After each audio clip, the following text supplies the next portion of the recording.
Почитувани, добре дојдовте во новата епизода на емисијата Јасно и гласно на Радио МОВ, во која разговараме за новиот закон за младинско учество и младински политики, кој веќе стана препознатлив во јавноста како закон за млади. За деталите од овој закон, што конкретно ќе промени тој во животот на младите луѓе од земјава, разговараме со Ана Манасиева од Агенцијата за млади и спорт и впрочем и подпредседателка на СДММ, партискиот подмладок на Социјалдемократскиот сојуз на Македонија, Гордана Колова од Националниот младински совет на Македонија и Владимир Костовски од Сојузот на извидници на Македонија. За самиот почеток, разгледувајќи го законот, видов дека тој предвидува некои нови услуги, некои нови тела кои што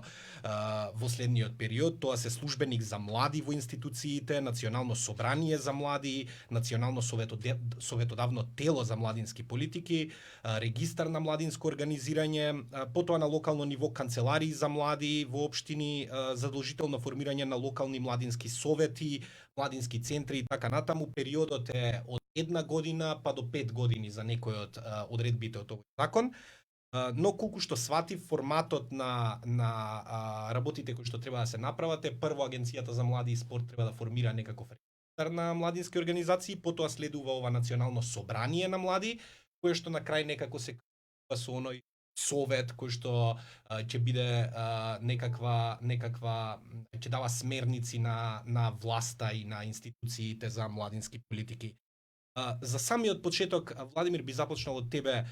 Што конкретно е веќе промени тоа во работата или функционирањето на младите и младинските организации во вашиот пример конкретно со Сојузот на извидни? Вака, значи,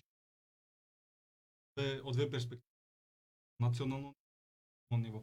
Национално, што директно не засега нас како сојузници, бидејќи обединуваме повеќе организации од целата, како да одиме во насока на младинска чадор организација која стапува интересите на одредите пред државните институции на локално и национално ниво. Од друга страна, локално ниво одлична можност за нашите одреди за грасрут организациите кои што работат на локално ниво директно со младите е да има директна институционална поддршка за нивните програмски активности ги имплементираат на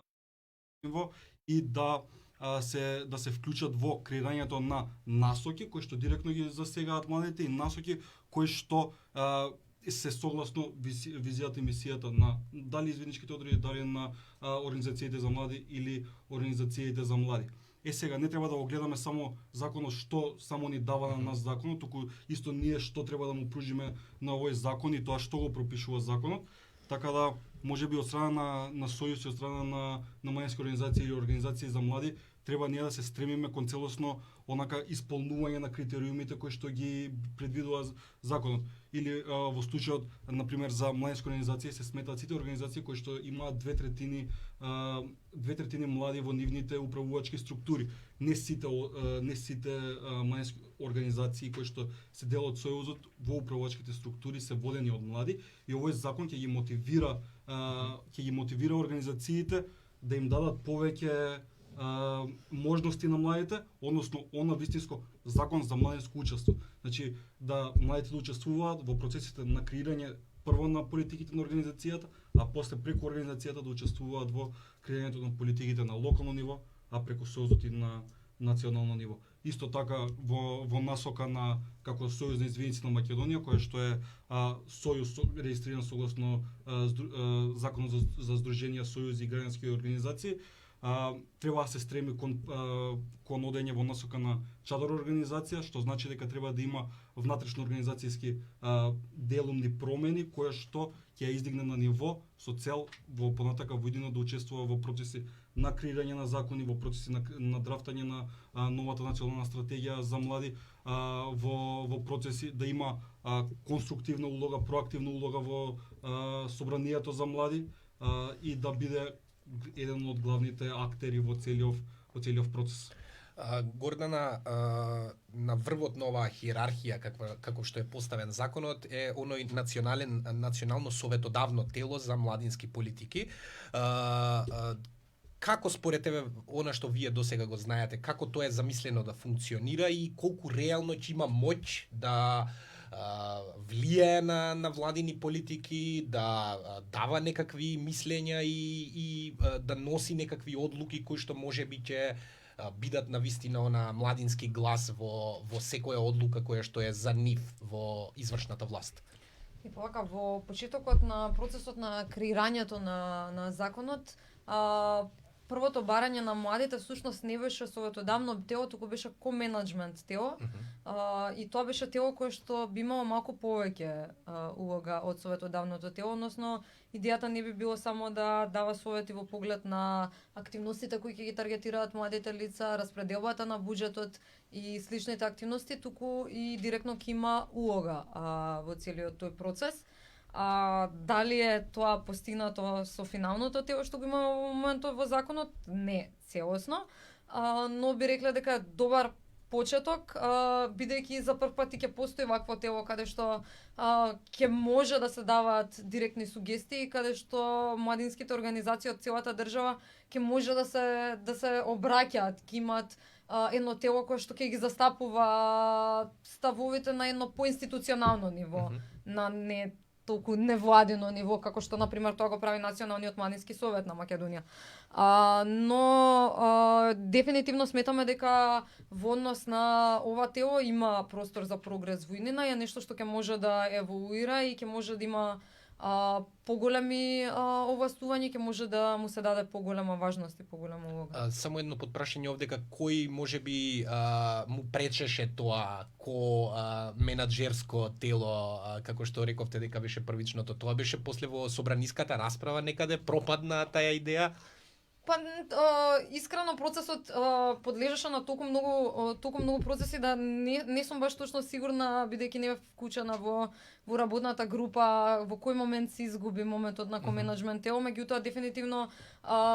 и во самиот процес, дури ние само како мрежа имавме процес на консултација со младите од цела држава и во сите региони во државата.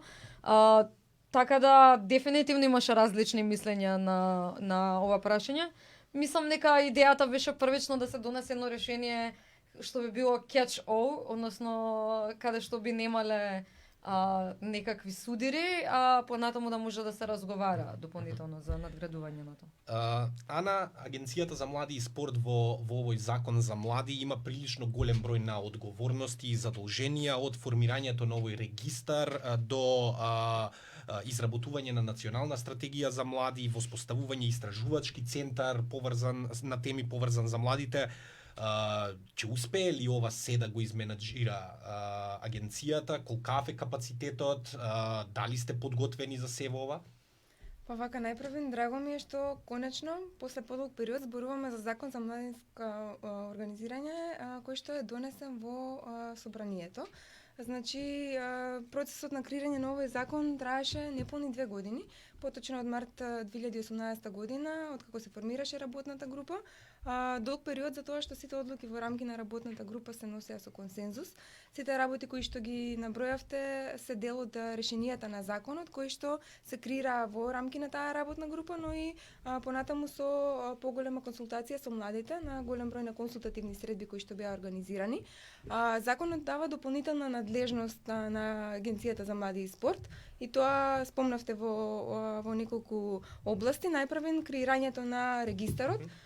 Ние веќе започнавме, дури уште пред донесување на законот, ние добивме буџет од 8 милиони денари, кои што ќе се однесува токму на овие работи на регистарот и на Националното собрание за млади.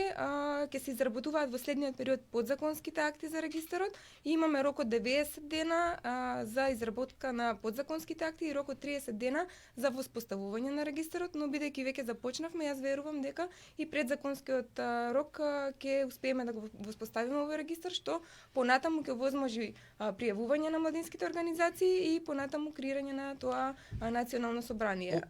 Во делот на истражувачкиот центар, да, тоа сакам да прашам, што ќе биде улогата на тој истражувачки центар? За прв пат се предвидува таков центар во рамки на Агенцијата за млади и спорт.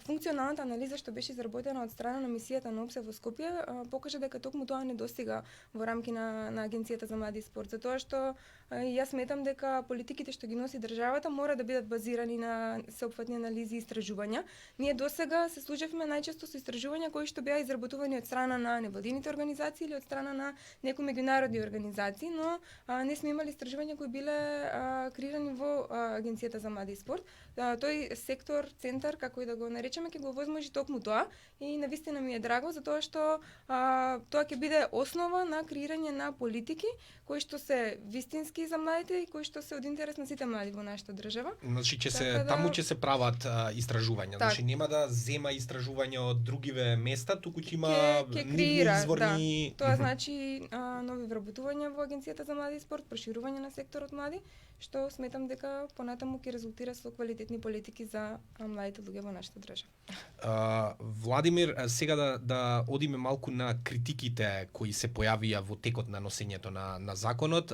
Првата, следејќи и комисиската расправа, мислам, пред носење на законот, беше дека овие работи изгледаат многу убаво вака на хартија и дека тоа се ќе функционира безпрекорно, меѓутоа, како и многу пати досега, сомнежите се дека многу од ова ќе остане само на хартија и дека нема да функционира вака како што е предвидено во реалноста. Како да се овозможи сето тоа што е пропишано во овој закон да профункционира и реално да помогне на младите и на младински организации, нивниот глас подоцна да се слуша повисоко низ институциите? Значи, прво и најважно според мене е информирање на младите. Значи, младите да знаат дека постои ваков закон кој што ги пропишува нивните права, односно права да се организираат, права да учествуваат, права директно да влијаат на политиките кои што ги засегаат директно нив како млади луѓе. Тука многу главна улога ќе имаат тие сервиси за млади кои што ги пропишуваат законот и канцелариите за млади и младинските службеници кои што директно треба да работат во насока на подигнување на свеста дека прво постои ваков закон, сите да знаат на локално ниво. Подоцна да се работи преку тоа и на национално дека постои нешто што ги засега. Кога више знаат дека постои вакво законско решение, младите ќе можат директно врз база на законско решение да се застапуваат дали самите себе, дали да се застапуваат преку младински организации, дали преку Национален младински совет со цел да остварат што е можно поише од тоа што им е на нив потребно. Така да тоа ќе биде една од главните фокуси кои што ќе треба да се направат и следно ќе биде пратењето на целиот процес, значи мониторирање, да не биде само еден закон кој што ќе биде ставен под маса и нема никогаш да се отвори, како што имаме случаеви од соседството, например во законот Србија во 2011 година донесен, има многу недоследности законот и многу голем број од младинската популација во државата не знае дека постои таков закон и џабе што имаат они идеално законско решение во тој случај кога не го применуваат прво младите, а второ доколку никој не ги бутка институциите или не им вика имате нешто што треба да го правите, они сами од себе нема да почнат. Имаме општини кои што имаат многу мал капацитет на работа. И тука младите и младинските организации ќе треба да бидат стимул, односно мотор да го буткаат и да го тражат, да го бараат тоа што е за нив, односно тоа што би можело да го искористат за нив, за нивните врсници и за останатите во нивната општина. Гордана, да се надоврзам со вас сега на ова прашање. Знам дека и на комисиската расправа од ЗЕЛС представникот имаше забелешка дека и до сега има оној проект за локални младински совети, например во општините, и знам дека имаше изјава дека додека општините околу 50-60% се во некаква фаза на формирање на такви локални младински совети, многу малку од нив, мислам дека спомена као на прсти од една рака, се бројат оние кои што вистински реално функционираат и работат квалитетно. Дали овој закон ќе промени нешто во таа насока или ќе остане повеќе од истото? Научени сме дека нешто ќе се започне, па што спомна и Владимир, нема да се следи дали тоа добро се имплементира. Како да се оневозможи можеби ова да запне во самата имплементација? Мислам дека она што е многу различно во законот од однос на тоа што беше до сега со локалните младински совети е тоа што до сега тие беа тела кои општината одредуваше кои млади ќе бидат, беа собрани млади кои ќе ги одреди дали е тоа градоначалник или совет, значи некако целиот пристап беше од горе надоле, она што овој закон овозможува со локалните младински совети да биде од доле нагоре, односно младите да може да си ги бираат своите представници и да им даде директно право на младите лица во општината да одлучуваат кој ќе биде тој што ќе ги представува нив. Така да мислам дека со овој закон, барем во овој дел им се дава моќ на младите да си одлучуваат на локално ниво за нивните представници, не само за нели за општината, за градоначалник, совет, меѓутоа баш за представници кои ќе ги таргетираат само младинските прашања. Дополнително сметам дека и овој пат и притисокот од невладиниот сектор, особено од младинските организации и од Националниот младински совет на Македонија ќе биде многу поголем, не само е во однос на оваа ставка, туку и во однос на целиот закон, бидејќи ние навистина влеговме во процесот посветено и планираме и понатаму така да продолжиме, така да сметам дека моментот на давање можност на младите да се одлучат за своите представници ќе игра голема улога, дополнително одредување на средства за младинските совети кои ќе бидат исклучиво само за нив, за локалните младински совети и врз кои ќе имаат целосна автономија да одлучат како би сакале да ги користат, ќе им даде многу поголема независност и ќе овозможи ова тело да биде понезависно и да ги застапува ставовите на младите, за разлика од сега, кога младинските совети едноставно беа тело за кој некој друг одлучуваше кој ќе бидат членови, некој друг одлучуваше дали воопшто ќе има буџет или не, дали ќе има канцеларија или не, сега... како ќе се избегне на пример онаа перцепција дека тие локални младински совети се некако премногу политизирани, дека се под некакво влијание на самите општини, градоначалници и слично, бидејќи до сега реално таква и беше перцепцијата. Значи некако се поврзуваше таа работа со блиски луѓе на општините, на власта, на администрацијата и слично. Како да се тргне таа перцепција, бидејќи ми се чини дека тоа е и главната кочница за повеќе млади искрено да се впуштат во тоа. Па да, се согласувам со тоа што како што кажав до сега, многу е полесно да бидете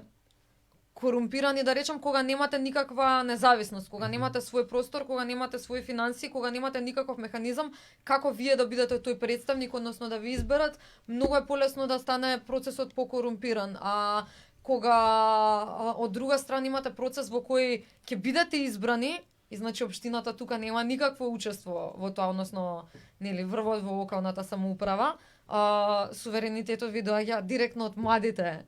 од младите во општината, средствата ви постојат без разлика на тоа дали општината ќе одлучи да ви даде дополнителни средства или не, сепак ќе си имате одредени средства. Мислам дека тоа ќе игра многу голема улога, меѓутоа тука го гледам и ја гледам и улогата како што Владко спомена на информативните центри, малку повеќе да зголемат свеста на младите кое ќе биде значењето, кое е значењето да постои локален младински совет воопшто, бидејќи ние до сега немаме таква култура, ниту пак таква пракса. Дефинитивно ќе мора да се работи на информираноста и дефинитивно е нешто што ние како Национален младински совет на Македонија ќе се залагаме да ги информираме младите што е можно повеќе за значењето на Ана,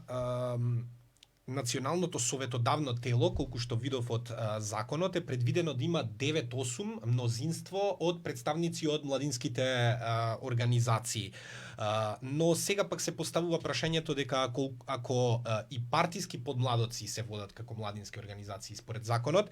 дали постои ризик повторно ако во тоа национално советодавно дело влезат и представници од партиските подмладоци, повторно некако мнозинството да тежне кон влада, институции, администрација. Како можеби ќе се спречи повторно една партизација и политизација можеби на овој закон,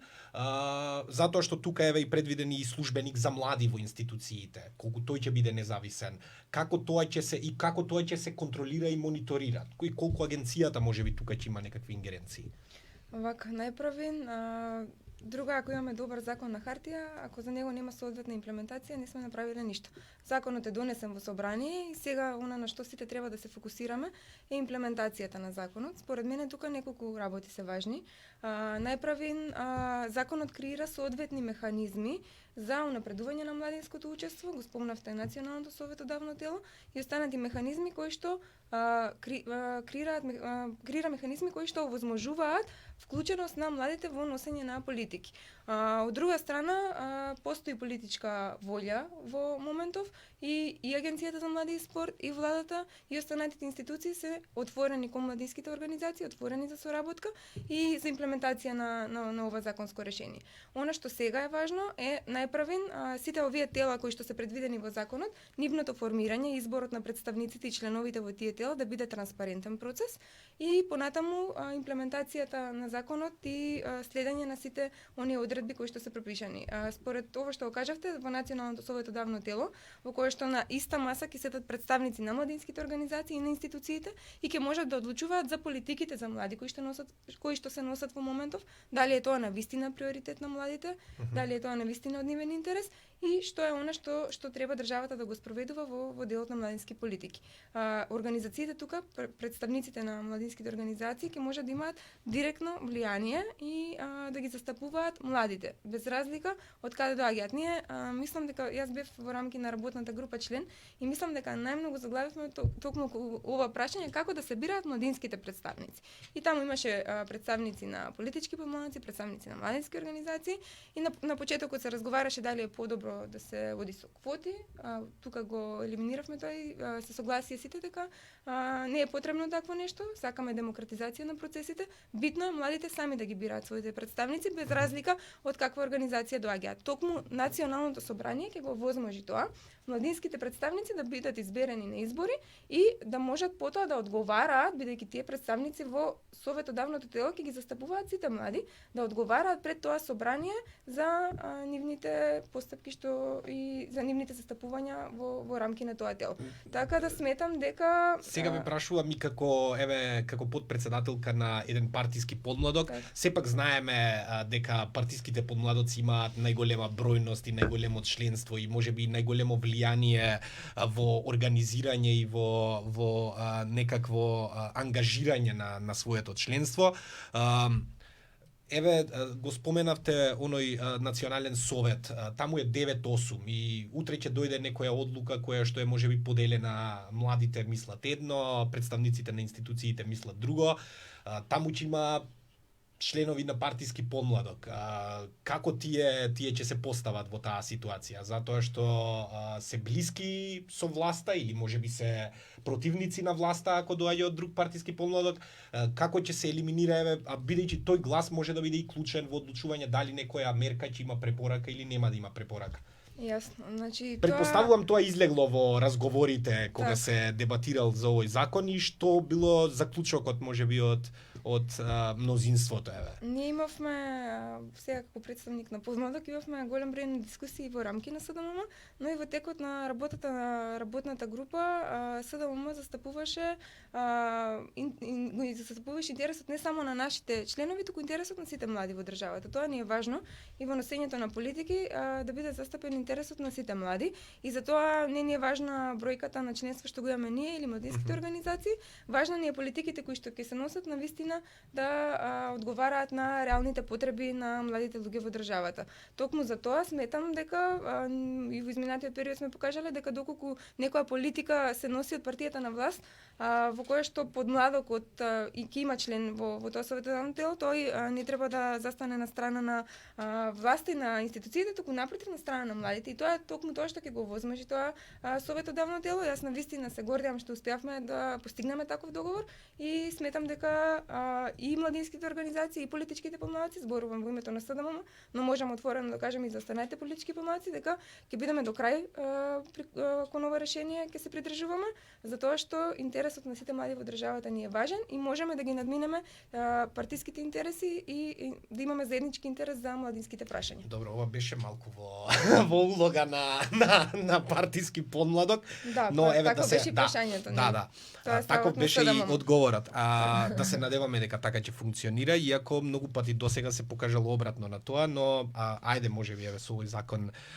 Се согласувам дека се покажа обратно и токму и за тоа го креираме ова законско решение. Доколку се имплементираат работиви од законот како што е предвидено, ќе се почувствува навистина разлика во младинскиот сектор и тоа е идејата, мислам, да се почувствува таа разлика и да има навистина напредување на младинското учество, а тоа ќе се случи само доколку сите се заложиме за успешна имплементација. Владимир, покрај ова можеби стравување за некакво партиско влијание утре во овие тела кои што ќе бидат формирани,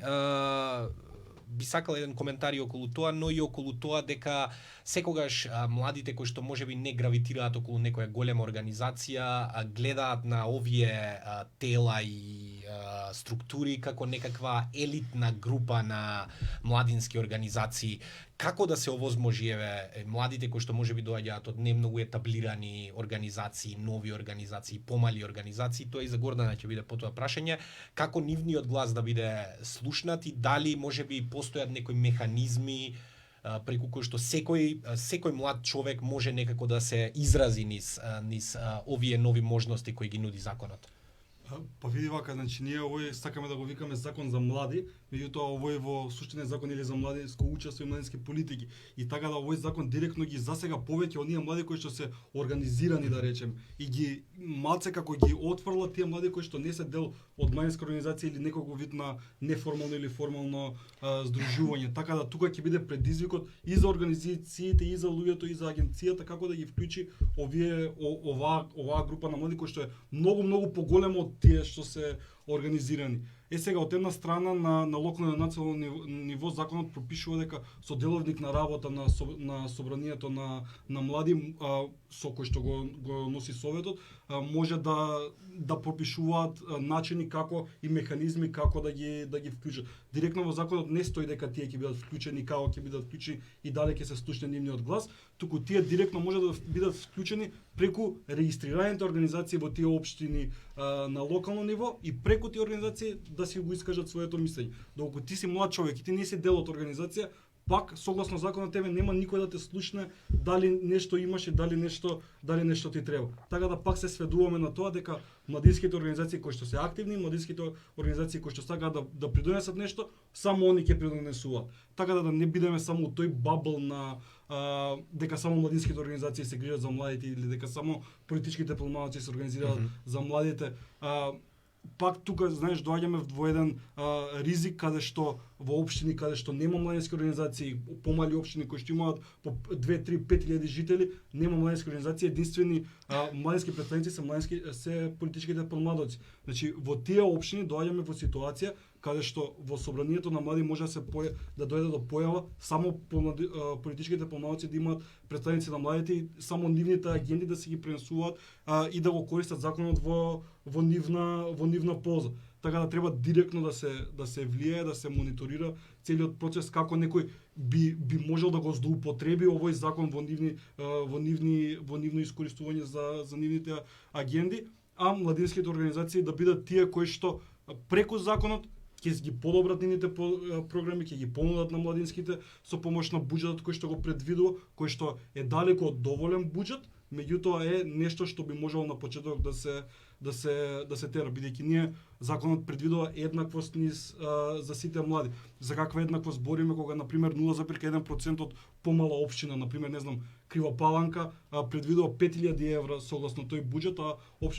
град Скопје предвидува 100.000 евра за млади. Значи какви ќе бидат тие можности кои што младите во Крива Паланка ќе ги искусат, со младите од Скопје кои што ќе можат да ги искусат со Да, фиксен е буџетот на општините, да. Значи за почеток се залагаш младинските организации се залагаат за буџет од 1% со некој отприлика 1% да биде, меѓутоа се симнавме на 10 пати помал буџет кој што предвидува за почеток, меѓутоа не значи дека истиот не може да се излобира во иднина да биде поголеми, да се предвидуваат повеќе средства. Супер е што државата и што владата ќе трга специфично фиксен буџет кој што ќе ги таргетира младите и кој што ќе биде за младински политики, за младинско учество и за младински активности во иднина. Така да ќе треба да се работи за таа еднаквост, да се испорача на целата територија на државата и да не остане само закон кој што ќе биде за скопјани, кој што ќе биде само за елитата, за луѓето од Скопје, за елитните организации кои што ги кажуваш, туку ќе биде онака на многу пониско грасрут ниво и организација од 10-20 души кои што има добра идеја, издржана идеја, одржлива идеја, да ги поддржуваат со цел да направат реална промена во нивната општина. Веќе привршуваме со дискусијата. Гордана, за крај ги спомена и Владимир проблемите со кои што младите се соочуваат, а тоа е дека и истражувањата покажуваат, например, една недоверба, една апатичност кон институција, кон вакво организирање и слично. И со спроведувањето на овој закон, но и со целосната работа на институциите во следниот период, што е она што најприоритетно ќе треба да се сработи за младите, можеби да се надмине овој јас помеѓу тоа што можеби го има на хартија и она што е реалноста, а тоа е дека младите едноставно почнуваат да чувствуваат одбивност од институционализација, од се ова, затоа што, како што каже и Владимир, тоа што се случува во Скопје и тоа што се случува во некоја помала општина сосема поразлично е. Како ќе се надминува тој јас? Што треба да се направи? Па дефинитивно тука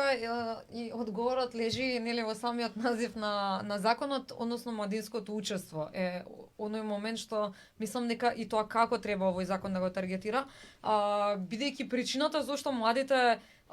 се чувствуваат токава апатија спрема институциите и процесите е бидејќи тие воопшто не се вклучени. И кога имаш идеја и немаш каде да ја изразиш таа идеја и никој не те слуша и ќе пробаш еднаш, ќе пробаш два пати, ќе пробаш три пати и понатаму гледаш дека нема никаков слух за твојот глас, младите се откажуваат и стануваат апатични. Не е дека многу ми е интересно кога слушам дека младите и новите генерации едноставно се апатични, дека едноставно вакви млади никогаш нема, а никогаш не размислуваме како се дошло до тој процес. Никој не се раѓа апатичен, нели, се станува со тек на времето и мислам дека тоа е тоа што овој закон треба да покаже дека има капацитет да го смени, да го зголеми младинското учество преку најразличните механизми, започнувајќи од локалните младински совети, бидејќи овие совети имаат можност дури и во места каде што граѓанскиот сектор не е толку развиен, значи во помали средини да играат улога на некој начин на граѓански сектор, нели пак ќе бидат во форма на институција, но ќе можат да потекнуваат критичка мисла и ќе можат да бидат место каде што младите лица од таа општина ќе бидат слушнати. Значи ќе може да им дадат простор на младите да си го искажат мислењето и со тоа малку повеќе ќе ги направат емпатични за своите средини и за местата каде што живеат. Мислам дека тоа е дефинитивно најголемата предност на законот. Уште едно што ми се допадна и Владко што кажа, би сакала да се надоврзам е средствата за младинските организации, бидејќи и сега во моментов има еден куп идеи и млади луѓе што сакаат да прават, меѓутоа не можат да си дозволат, најпрво бидејќи нели до донесување на овој закон не постоеше такво нешто како младинска организација во законот, па на младинските организации им беше дополнително отежнато и мора да се надпреваруваат, да кажеме, за финансирање со големи граѓански организации кои постојат со веќе години и имаат експерти, наместо да аплицираат на повицик што се исклучиво за младински организации, бидејќи такво нешто до сега немаше. Се надеваме дека ќе се поттикне во иднина да се создаваат повеќе младински организации, бидејќи ќе има повеќе простор за нив, а и самото тоа што ќе има средства од буџетот, што ќе се одвојуваат директно за младинските организации, мислам дека малку повеќе ќе ги охрабри младите да се осмелуваат, да си ги кажуваат своите идеи, да сонуваат и да си ги прават локалните заедници малку побави места за живење. Ана, за самиот крај, агенцијата за млади и спорт во минатото повеќе беше некако перципирана како агенција за спорт отколку агенција за млади и мислам дека досега се уште агенцијата не е позиционирана како некаква институција која што ги движи младински политики и младински прашања и слично. Дали еве со овој закон може да се очекува во иднина агенцијата повеќе да почне да го менува фокусот од спортските настани, од финансирање на спортски објекти и слично кон водење вистински на политика за млади и кон помош на организациите кои се занимаваат со младински прашања. Каде ја гледате организацијата во иднина? Така, значи, дефинитивно овој закон е поидовна основа за, како што кажавте, Агенцијата за млади и спорт да го зголеми својот обем на работа пред се во делот на млади, преку надлежностите кои што ги предвидува овој закон. Во изминатите неколку години буџетот во делот на млади се зголемува, но сепак во споредба со спорт се уште е на многу пониско ниво, но во законот се предвидува дека 0,3% од буџетот ќе бидат наменети за имплементација на овој закон, така да тоа значи и поголем буџет во секторот млади при Агенцијата за млади и спорт. Она што е важно е дека за прв пат имаме закон за млади во државата, се регулираат многу прашања кои претходно не биле регулирани, освен можеби во националната стратегија за млади. Имаме добра поидовна основа, сега е важно и Агенцијата за млади и спорт во соработка секако со младинските организации да работи на успешна имплементација на законот. Ние што ќе направиме за почеток е да ја зголемиме информираноста кај младите. Спомна и Гордана и Владко дека голем број на млади, особено оние што не се организирани, не се запознаени за можностите за вклучување во процесите на донесување одлуки. Она што ќе направиме во следниот период, ќе изработиме мали брошури од законот во кои што ќе се информираат младите за нивните можности за вклучување, како да влијаат особено на локално ниво и заеднички со младинските организации, најпрво ќе ги информираме младите, а потоа и будно ќе ги следиме сите процеси на имплементација на законот, од што ќе зависи креирањето на квалитетни младински политики во нашата држава. држава. Веќе следиме и ние како ќе се одвива овој процес. Вам ви благодарам за дискусијата и за поентите кои ги имавте. На вас ви благодарам за тоа што не следевте. Поздрав до следната епизода на Јасно и гласно на Радио МОВ.